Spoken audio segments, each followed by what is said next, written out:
29 जुलाई 2008 रामेश्वरम ज्योतिर्लिंग 16वां दिन भाग 3। मंदिर में विशालाक्षी जी के गर्भगृह के निकट ही 9 ज्योतिर्लिंग हैं जो लंकापति विभीषण द्वारा स्थापित किए बताए जाते हैं। रामनाथ के मंदिर में जो ताम्रपट है उनसे पता चलता है कि 1173 ईस्वी में श्रीलंका के राजा पराक्रम बाहु ने मूल लिंग वाले गर्भगृह का निर्माण करवाया था। उस मंदिर में अकेले शिवलिंग की स्थापना की गई थी। देवी की मूर्ति नहीं रखी गई थी। इस कारण वह निःसंगेश्वर का मंदिर कहलाया। यही मूल मंदिर आगे चलकर वर्तमान दशा को पहुंचा है। 15वीं शताब्दी में राजा उड्डयन सेतुपति और निकटस्थ नागौर निवासी वैश्य ने 1450 में इसका 78 फीट ऊंचा गोपुरम तथा मुख्य मंदिर के निकट सेतु माधव मंदिर का निर्माण भी करवाया था। बाद में मदुरई के एक देवी भक्त ने मंदिर का जीर्णोद्धार करवाया था। 16वीं शताब्दी में दक्षिणी भाग के द्वितीय परकोटे की दीवार का निर्माण तिरुमलय सेतुपति ने करवाया था। इनकी व इनके पुत्र की मूर्ति द्वार पर विराजमान है। इसी शताब्दी में मदुरई के राजा विश्वनाथ नायक के एक अधीनस्थ राजा उड्डयन सेतुपति कटतेश्वर ने नंदी मंडप आदि निर्माण करवाए। नंदी मंडप 22 फीट लंबा, 12 फीट चौड़ा व 17 फीट ऊंचा है। 17वीं शताब्दी में दलवाय सेतुपति ने पूर्वी गोपुरम आरंभ किया। 18वीं शताब्दी में रवि विजय सेतुपति ने देवी देवताओं के शयन गृह का एक मंडप बनवाया। बाद में मुत्तु रामलिंग सेतुपति ने बाहरी परकोटे का निर्माण करवाया। 1897 से 1904 के बीच मध्य देवकोटई से एक परिवार ने 126 फीट ऊंचा 9 द्वार सहित पूर्वी गोपुरम निर्माण करवाया। इसी परिवार ने 1907 से 1925 में गर्भगृह की मरम्मत करवाई। बाद में इन्होंने 1947 में महाकुंभाभिषेक भी करवाया। रामेश्वरम का मंदिर भारतीय निर्माण कला और शिल्प कला का एक सुंदर नमूना है।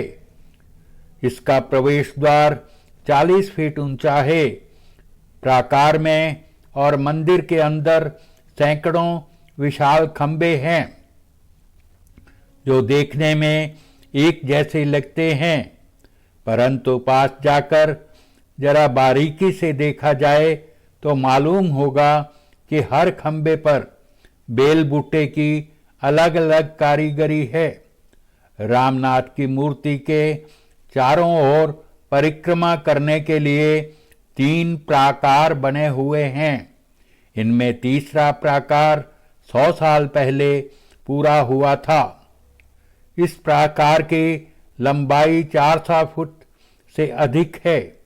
दोनों ओर 5 फुट ऊंचा और करीब 8 फुट चौड़ा चबूतरा बना हुआ है। चबूतरे के एक ओर पत्थर के बड़े बड़े खंभों की लंबी कतारें खड़ी हैं। प्राकार के एक सिरे पर खड़े होकर देखने पर ऐसा लगता है मानो सैकड़ों तोरण द्वार स्वागत करने के लिए बनाए गए हैं। इन खंभों की अद्भुत कारीगरी देखकर विदेशी भी दंग रह जाते हैं। यहाँ का गलियारा विश्व का सबसे बड़ा लंबा गलियारा है। रामनाथ के मंदिर के चारों ओर दूर तक कोई पहाड़ नहीं है जहाँ से पत्थर आसानी से लाए जा सकें। गंधमादन पर्वत तो नाम मात्र का है। यह वास्तव में एक टीला है और उसमें से एक विशाल मंदिर के लिए जरूरी पत्थर नहीं निकल सकते। रामेश्वरम के मंदिर में जो कई लाख टन के पत्थर लगे हैं वे सब बहुत दूर दूर से नावों में लादकर लाए गए हैं। रामनाथ जी के मंदिर के भीतरी भाग में एक तरह का चिकना काला पत्थर लगा है। कहते हैं ये सब पत्थर लंका से लाए गए थे। रामेश्वरम के विशाल मंदिर को बनवाने और उसकी रक्षा करने में रामनाथपुरम नामक छोटी रियासत के राजाओं का बड़ा हाथ रहा। अब तो यह रियासतें तमिलनाडु राज्य में मिल गई हैं। रामनाथपुरम के राजभवन में एक पुराना काला पत्थर रखा हुआ है। कहा जाता है यह पत्थर श्री राम ने केवट राज को राज तिलक के समय उसके चिन्ह के रूप में दिया था। रामेश्वरम की यात्रा करने वाले लोग इस काले पत्थर को देखने के लिए रामनाथपुरम जाते हैं। रामनाथपुरम रामेश्वरम से लगभग 33 मील दूर है। रामेश्वरम के विख्यात मंदिर की स्थापना के बारे में यह रोचक कथाएं कही जाती हैं। सीता जी को छुड़ाने के लिए श्री राम ने लंका पर चढ़ाई की थी। उन्होंने युद्ध के बिना सीता जी को छुड़वाने का बहुत प्रयत्न किया, पर रावण के न मानने पर विवश होकर उन्होंने युद्ध किया।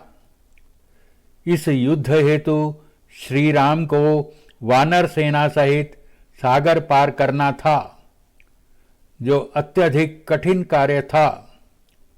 तब श्री राम ने युद्ध कार्य में सफलता और विजय के पश्चात कृतज्ञता हेतु उनके आराध्य भगवान शिव की आराधना के लिए समुद्र किनारे की रेत से शिवलिंग का अपने हाथों से निर्माण किया। तभी भगवान शिव स्वयं ज्योति स्वरूप प्रकट हुए और उन्होंने इस लिंग को श्री रामेश्वरम की उपमा दी।